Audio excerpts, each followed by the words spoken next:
नमस्कार। आज आपल्या किचनमध्ये बनवलेले आहेत मुटके। हा पदार्थ तुम्ही कधी खाल्लाय का? आणि नसेल खाल्ला तर हा व्हिडिओ पूर्ण नक्की पहा। चला तर मग रेसिपीला सुरुवात करूया। नमस्कार, अन्नपूर्णा रेखा या माझ्या चॅनलमध्ये आपलं सर्वांचं खूप खूप खूप स्वागत आहे।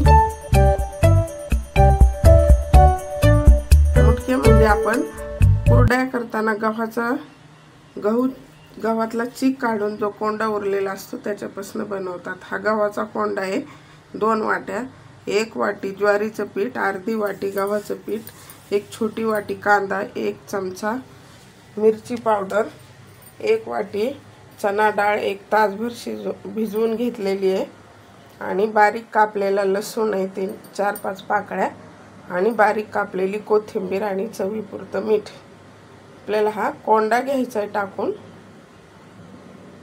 खूप छान टेस्ट लागते, नक्की बनवून पहा।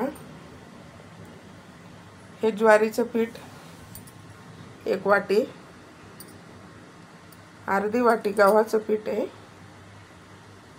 नुसतं ज्वारीचं वापरलं तरी चालते। आणि हा बारीक कापलेला लसूण आहे।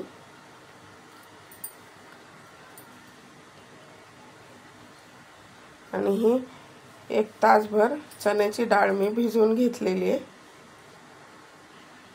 1 वाटी बारीक कापलेला कांदा। कांदा जेवढा जास्त वापरता येईल तेवढा वापरायचा, कांद्यामुळे खूप छान टेस्ट लागते। ही 1 चमचा मिरची पावडर घरची, आणि कोथिंबीर, आणि चवीपुरतं मीठ घालायचं आहे आपल्या हिशोबाने, कमी जास्त। मी 1 चमचा वापरलाय। या आईच्या हातची रेसिपी आहे, खूप छान लागते। सध्या कोणी बनवत नाही, पण नक्की बनवून पहा। शक्यतो ज्या दिवशी चीक काढला आहे त्याच दिवशी बनवा, खूप छान लागतात हे मुटके। थोडं थोडं पाणी घालायचे, जास्त पाणी नाही लागत त्याला, कोंडा ओला असल्यामुळे।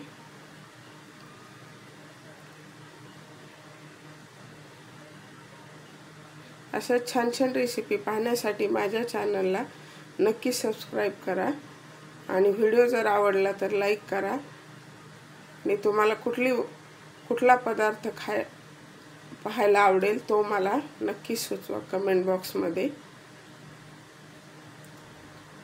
हे पीठ मळून झालेलं आहे व्यवस्थित। आता आपण याला चाळणीत उकडणार आहोत, तर मी डायरेक्ट चाळणीला तेल लावून घेतलंय। त्यामध्ये आपल्याला आता याचा मुटक्यासारखा आकार द्यायचा आहे। मुटके म्हणजे एका साईडने असे बोटाने दाबायचे, 3-4 आपले 4 बोटाने असे, अशा प्रकारे याला मुटके म्हणतात। असा आकार असतो मुटक्याचा। अशा प्रकारे बनवून घ्यायचे आहेत आपल्याला, आणि थोडंसं जास्त शिजवायचं,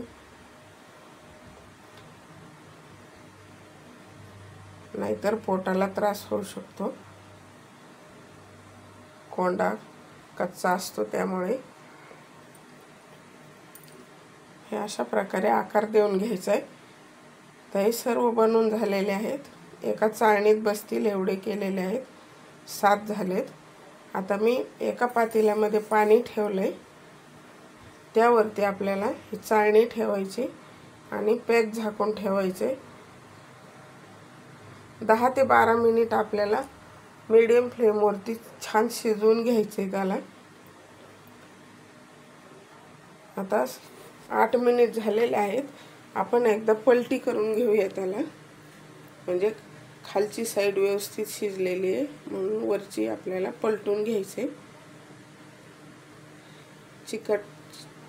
चिकटत नाहीयेत, म्हणजे ह्याचा अर्थ शिजलेले आहेत व्यवस्थित।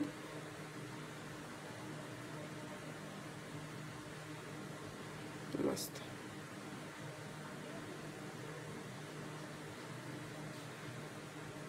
थोडीशी आंबूस चव लागते, खूपच छान लागतात। नक्की बनवून पहा तुम्ही ही रेसिपी, आणि कमेंट बॉक्समध्ये मला नक्की सांगा।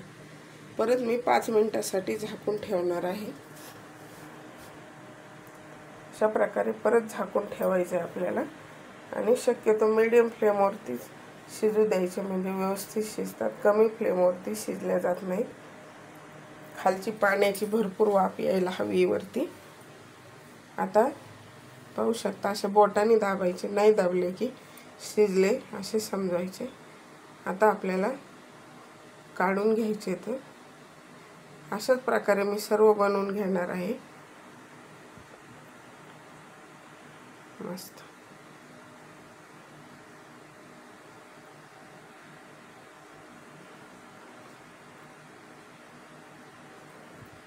आपण इडली पात्रात शिजवून घेऊ शकता. आपलं इडलीचं भांडं असते त्यामध्ये जास्त बसतात, त्याच्यामध्ये सुद्धा शिजवू शकता. हे पाहू शकता किती मस्त कलर आलेला आहे. खूप छान दिसत आहेत. नक्की बनवून पहा. माझा व्हिडिओ कसा वाटला कमेंट बॉक्समध्ये नक्की कळवा. जबरदस्त झाले, खूप छान. टेस्ट पण मस्त झालेली आहे. चला तर मग भेटूया अशाच नवीन एका छान रेसिपीमध्ये. तोपर्यंत आनंदी राहा आणि रेसिपी पाहून बनवून खात राहा. वेळात वेळ काढून माझा व्हिडिओ पाहिल्याबद्दल धन्यवाद.